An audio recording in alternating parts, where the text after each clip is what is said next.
Hello everyone, welcome to my channel. चलिए start करते हैं आज का अपना टॉपिक। आज हम लोग डिस्कस करेंगे टीचिंग मेथड के बारे में। टीचिंग मेथड जो कि सीटेट के एग्ज़ाम में या किसी भी टेट के एग्ज़ाम में इक्वली इम्पॉर्टेंट होता है। ठीक है, जैसे कि और भी टॉपिक्स इम्पॉर्टेंट होते हैं वैसे ही टीचिंग मेथड भी इक्वली इम्पॉर्टेंट होता है। तो चलिए स्टार्ट करते हैं आज का अपना टॉपिक। सबसे पहले हम लोग देखेंगे प्रश्नोत्तर विधि को। प्रश्नोत्तर विधि दिया है सुकरात ने।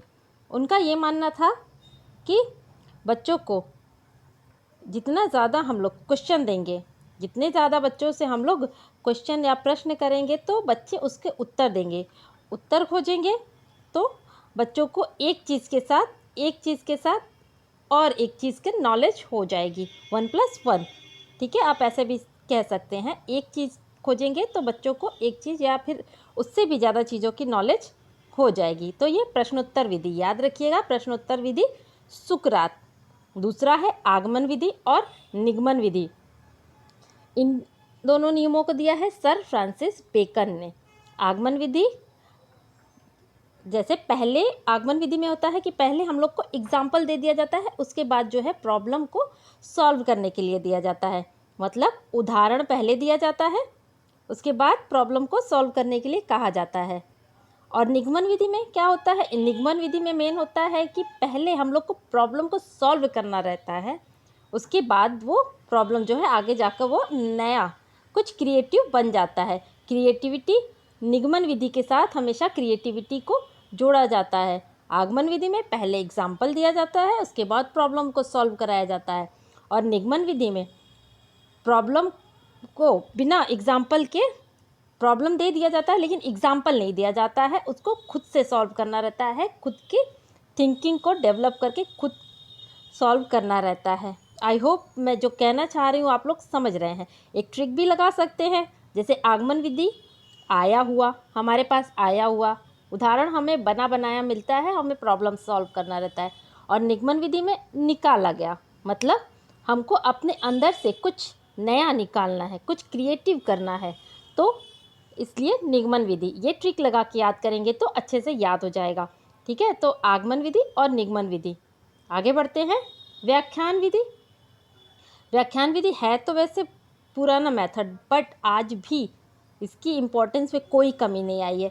ये मेथड जो है वो बड़े बच्चों के लिए ज़्यादा बेनिफिशियल रहता है, व्याख्यान विधि, क्योंकि डीप स्टडी ही आपको अच्छा नॉलेज देती है। ठीक है, आगे है प्रदर्शन विधि।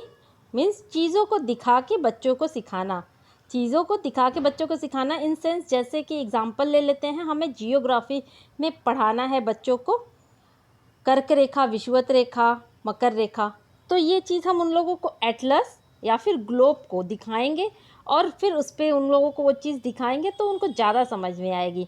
ठीक है, केवल कह देने से उन्हें नहीं समझ में आएगा, तो इसलिए प्रदर्शन विधि भी इम्पॉर्टेंट होता है और इसका ज़्यादातर यूज़ हम लोग सोशियोलॉजी या साइंस में करते हैं। ठीक है, आगे देखते हैं किंडरगार्टन मेथड। किंडरगार्टन मेथड को दिया है फ्रोबेल ने। किसने? किंडरगार्टन को मेथड दिया है फ्रोबेल ने। फ्रोबेल ने कहा है कि बच्चे किंडरगार्टन, इसके नाम से ही अगर हम लोग इसको ट्रांसलेट करें तो किंडरगार्टन बच्चों का बगीचा, यानी खुले में बच्चों को सिखाना, खुले में बच्चों को सिखाना। ठीक है, तो इन्होंने मेन बॉल का इस्तेमाल किया था, बॉल का इस्तेमाल के साथ बच्चों को सिखाने की कोशिश की थी। ठीक है, तो याद रखिएगा फ्रोबेल ने बॉल का इस्तेमाल किया था। आगे देखते हैं मारिया मोंटेसरी ने क्या दिया है? मारिया मोंटेसरी ने दिया है मोंटेसरी मेथड। मोंटेसरी विधि डॉक्टर मारिया मोंटेसरी, इन्होंने अपने नाम के ही आधार पर इस विधि को दिया है। इन्होंने भी कहा है कि बच्चों को नेचुरल तरीके से, मतलब अपने से ग्रो करने दीजिए, बर्डन मत डालिए। तो इन्होंने लकड़ी के गत्तों का इस्तेमाल किया। ठीक है, इन्होंने गत्तों के इस्तेमाल से बच्चों को सिखाने की कोशिश की।